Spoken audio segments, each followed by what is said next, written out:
ऐसे बहुत सारे रेगुलर व्यूअर्स हैं जो हमारी कहानियां देखते तो हैं, लेकिन आपने चैनल को सब्सक्राइब नहीं किया है। अगर आप भी उन 85% लोगों में से एक हैं, तो जल्दी से सब्सक्राइब बटन दबाओ। और हाँ, लेटेस्ट थ्रिलिंग क्राइम स्टोरीज की नोटिफिकेशंस के लिए बेल आइकन दबाना मत भूलना। 1975 बैंकॉक में नडीन और रेमी, एक फ्रेंच कपल, कनेथ हाउस में शिफ्ट होते हैं। वो ऊपर वाले फ्लोर पर रहने वाले आला और उसकी वाइफ मोनिक से मिलते हैं। नडीन और मोनिक अच्छे दोस्त भी बन जाते हैं, लेकिन जो बैकपैकर्स उनकी पार्टी में आते हैं, एक एक करके गायब होने लगते हैं। डोमिनिक, एक फ्रेंच लड़का जो आला के घर काम करता है, वो नडीन और रेमी को बताता है कि आला असल में उनकी आइडेंटिटी चुरा के उन्हें मार देता है। नडीन और रेमी उसका सच सुनकर डोमिनिक का पासपोर्ट वापस आला की सेफ से निकालकर उसको बचा लेते हैं और उसे फ्रांस वापस भेजते हैं। आला की सेफ से उन्हें एक और चीज मिलती है, मरी हुई कॉर्नेलिया की डायरी।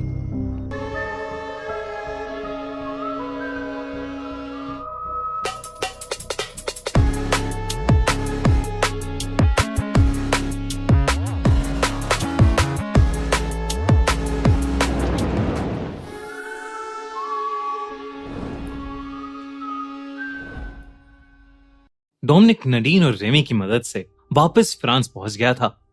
उसने नडीन को लेटर भी लिखा था। वो दोनों उसके लिए बहुत खुश थे, लेकिन अंदर से वो बहुत डरे हुए थे। और आला थाईलैंड वापस आ चुका था। एक दिन नडीन एक होटल के लॉबी में थी, तो पीछे से किसी ने उसके कंधे पर हाथ रखा। वो कोई और नहीं बल्कि आला ही था। आला के साथ मोनिक और अजय भी थे और उन्होंने उसे घर तक लिफ्ट देने का ऑफर किया। नडीन थोड़ा घबरा गई, लेकिन वो वहां से चाहकर भी भाग नहीं सकती थी और उनका यकीन जीतने के लिए उसने वो लिफ्ट ले ली। लेकिन वो लिफ्ट उसके लिए आसान नहीं थी, बल्कि वो उसकी जिंदगी की सबसे खौफनाक कार्रवाई थी। पूरे रास्ते आला और उसकी गैंग नडीन को एक अजीब नजर से घूरे जा रहे थे और हंसते हुए उसे बस एक ही चीज पूछ रहे थे कि क्या उसे पता है कि डोमिनिक कहां गया। नडीन की सांस सूखे जा रही थी, पर इतने में वो लोग कनेथ हाउस पहुंच गए और वो किसी तरह से अपना रोना कंट्रोल करके अपने घर के अंदर पहुंची। आला और उसकी गैंग का खतरा दिन ब दिन बढ़ता जा रहा था। नडीन फ्रेंच एम्बेसी पहुंची और उनसे अपनी जान बचाने की मदद मांगने लगी, क्योंकि उसे यकीन हो चुका था कि उसका नेबर आला ही वो बिकनी सीरियल किलर था और उसने वहां सबूत के तौर पर हर्नाकिस और कॉर्नेलिया की डायरी भी छोड़ी थी, जिसमें एक कॉन्टैक्ट कार्ड था जिस पर आला गुटियर का नाम था। नडीन और रेमी फ्रेंच एम्बेसी के जरिए ही हरमन और एंजेला से मिले। हरमन ने जब नडीन को टेरेसा, कॉर्नेलिया, हर्नाकिस, शारमेन और विटाली की फोटोज दिखाई, तो नडीन और रेमी ने वो झट से पहचान ली। उन्होंने कहा कि इन सब लोगों को उन्होंने आला के अपार्टमेंट में आते हुए देखा था। और फिर हरमन और एंजेला को उन्होंने आला की पूरी कहानी बताई। उन सबको अब इस बात का एहसास हो चुका था कि अगर उन्होंने अब आला को रंगे हाथ नहीं पकड़ा, तो बिकनी किलर कई और लोगों की जान ले सकता है। आला और उसके गैंग को रंगे हाथों पकड़ने का सिर्फ एक तरीका था, नडीन और रेमी को अंडरकवर एक सीक्रेट एजेंट की तरह काम करना और जितने सबूत हो सके इकट्ठा करना। नडीन और रेमी ने पहले तो डर के मारे मना कर दिया, लेकिन फिर जब उन्हें समझ आया कि इसके अलावा और कोई रास्ता नहीं है, तो वो मान गए।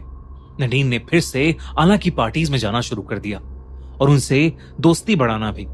धीरे धीरे उसने आला के अपार्टमेंट्स की फोटो खींचे, बल्कि वो उनके कमरों में भी घुसी और वहां पड़े ड्रग्स, सिरिंज के डब्बे और पासपोर्ट से भरी सेफ की फोटोज खींच खींच कर जमा करने लगी। उसने तुरंत ये सारे सबूत हरमन और एंजेला के साथ बैंकॉक पुलिस को सबमिट किए, पर बैंकॉक पुलिस एक्शन लेने के बजाय ऑफिशियल फॉर्मेलिटीज में उलझ गए। इसी बीच उन्हें पता चला कि हर्नाकिस और कॉर्नेलिया के मर्डर के कुछ दिन बाद ही उनका पासपोर्ट यूज हुआ था और उन्होंने थाईलैंड से नेपाल ट्रैवल किया था। पुलिस फॉर्मेलिटीज में फंसी हुई थी और वहीं हरमन को आला का सारा प्लान समझ आ गया था। लोगों को एक सांप की तरह अपने वश में कर लेना, उनसे दोस्ती करना, उनको एक अमीर जिंदगी का झांसा देना, उन्हें अय्याशी कराना, उन्हें ड्रग्स देना और फिर उनका सारा सामान चोरी करके उन्हें मार देना और फिर उन्हीं की पहचान लेकर एक इच्छाधारी सांप की तरह नए रूप ओढ़कर कहीं से भी निकल जाना। हरमन को लगा था कि अब आला जल्द ही पकड़ा जाएगा, लेकिन उसे नहीं पता था कि आला यानी चार्ल्स सोबराज एक बार फिर यह साबित करने वाला था कि क्यों कोई उसे आज तक नहीं पकड़ पाया है। नडीन कुछ दिन बाद हरमन के पास एक बहुत ही बुरी खबर लेकर आई। उसने बताया कि आला, मोनिक और अजय को उस पर शक हो गया है और वो थाईलैंड छोड़कर यूरोप जाने वाला है। देरी न करते हुए हरमन ने पुलिस अथॉरिटीज को अलर्ट किया और डिप्लोमेटिक प्रेशर यूज करके आला, मोनिक और अजय को घर के बाहर से ही अरेस्ट कर लिया गया। लेकिन जब आला के घर की इन्वेस्टिगेशन हुई तो पुलिस को वहां कुछ भी नहीं मिला, ना पैसे, ना चोरी का सामान और ना ही ड्रग्स, बल्कि वो सेफ जिसमें सारे पासपोर्ट्स थे वो भी बिल्कुल खाली थे। पुलिस तीनों को पागलों की तरह इंटेरोगेट करती रही, लेकिन आला ने उन्हें अपना एक नकली पासपोर्ट दिखाते हुए आला होने से ही इनकार कर दिया और कहा कि वो तो एक अमेरिकन सिटीजन स्टीव वॉटसन है। पुलिस ने आला के इस नकली पासपोर्ट की जांच पड़ताल की, लेकिन उन सबको वो पासपोर्ट एकदम असली लगा। अपनी बात को साबित करने के लिए आला पहले ही अपना बोलने का लहजा, अपना एक्सेंट बदल चुका था। पुलिस को लगा कि उन्होंने गलत इंसान को पकड़ लिया है और इससे पहले कि कोई आला को आइडेंटिफाई कर पाता, पुलिस ने उसे सॉरी कहकर छोड़ दिया और आला यानी चार्ल्स सोबराज एक सांप की तरह फिर से लोगों को अपने वश में करके थाईलैंड से निकल गया। इस हादसे के बाद हरमन और नडीन पूरी उम्मीद खो चुके थे। इस केस को इन्वेस्टिगेट करते करते हरमन की मेंटल हेल्थ बहुत ज्यादा खराब हो गई थी। उसका एंगला से रिश्ता भी खराब हो रहा था और इन सब से दूर जाने के लिए उसने एक छुट्टी लेने का सोचा। उसने नडीन और एंगला की मदद से अभी तक जमा हुए सारे सबूतों की एक रिपोर्ट बनाई, जिसको उन्होंने द निपनबर्ग कैश नाम दिया और अलग अलग पुलिस स्टेशंस, एम्बेसीज, अथॉरिटीज और तो और इंटरपोल यानी इंटरनेशनल पुलिस तक के ऑफिस में उस रिपोर्ट को पहुंचा दिया।